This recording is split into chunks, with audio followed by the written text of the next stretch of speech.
thank you for watching Mark Reviews, and thank you especially for subscribing.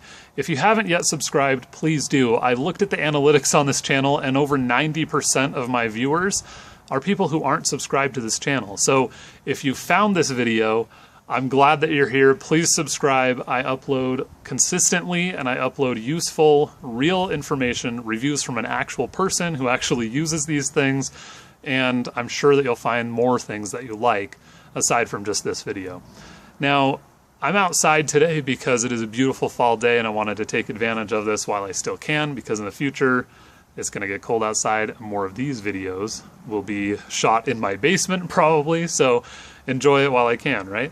Now today's review, without further ado, this is the book Multipliers. And Multipliers is a book that has been circulating around the office that I work in. All the leadership, the management are talking about it, and so something that I wanted to familiarize myself with.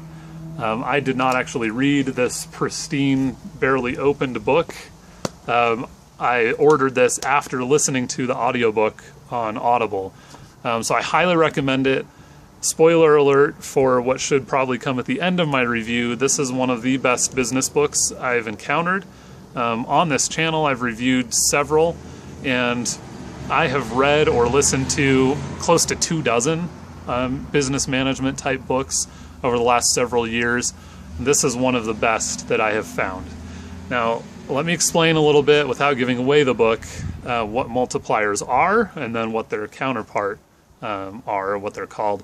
So multipliers are those rare individuals, those leaders who can get even more than your best, or you think you're giving your best, but suddenly you're reporting to a multiplier, or there's a multiplier in your organization. It could be a peer, it could be someone who works for you, whatever, who inspires you to give even more.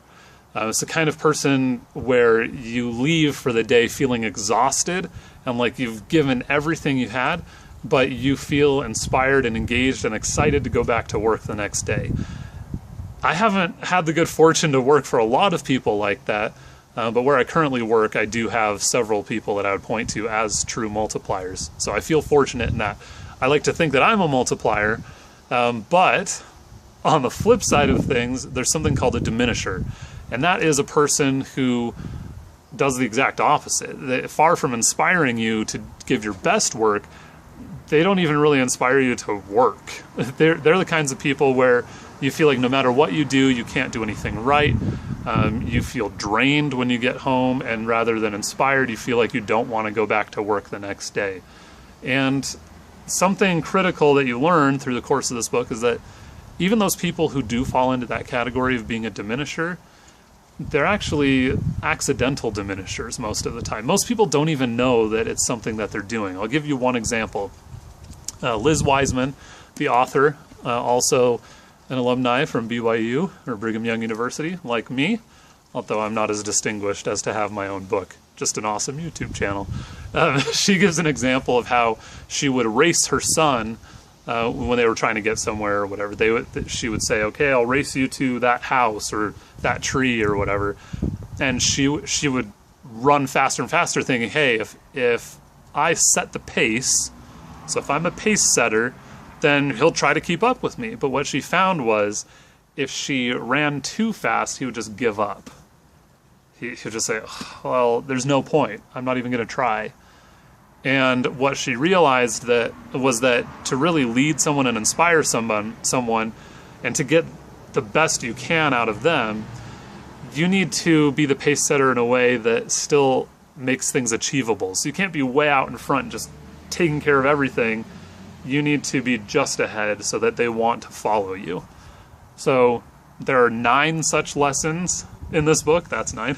There are 9 such lessons in this book about accidental diminishers.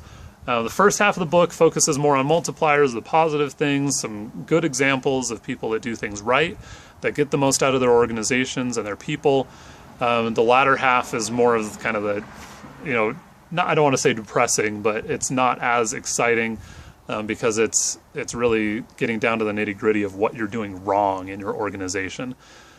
Now, a real-world business application for today, and this is why I think Multipliers is so relevant.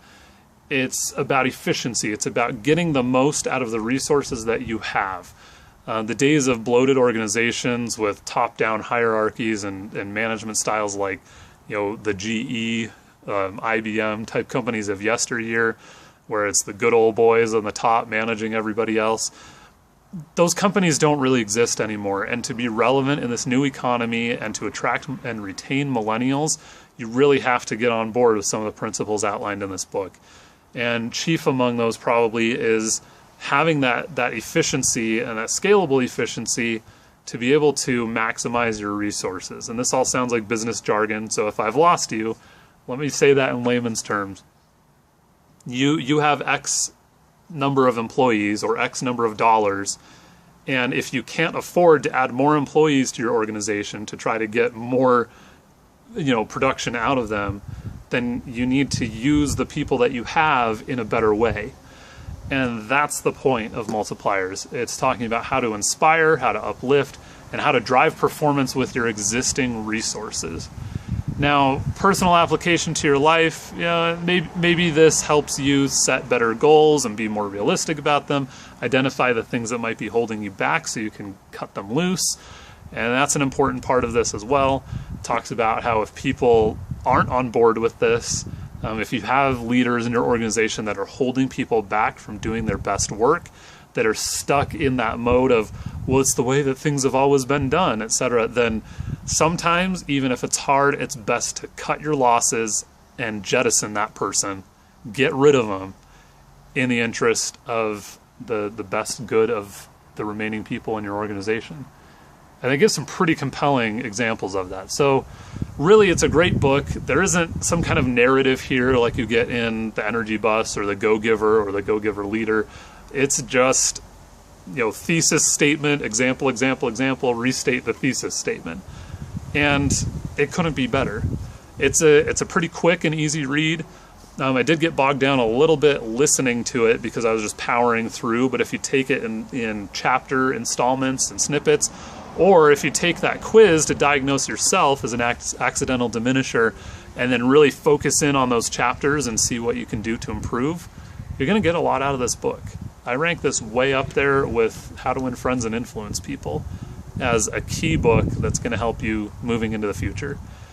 And the fact that all of that was said in one take with no pauses or breaks or gaps is an indication of the level of interest and passion that I had about this specific book. So take my word for it. Go pick up a copy, borrow a copy, check it out from the library. It is fairly thick, but the print's kind of big. Think of it like Harry Potter or something, okay? Sorcerer's Stone, because it's not that thick. All right. Link in the description below to where you can buy your own copy. That link will take you to where you can get used copies, paperback, hardcover, Audible, whatever format suits your fancy. I'll also leave a link to where you can take that quiz. And in the meantime, you know the drill. Subscribe to this channel by clicking over here on this blank space of my stucco wall, and over here on these Halloween decorations, these pumpkins and spider webs. Check out some of the other videos that I've made for this channel. And thank you for subscribing.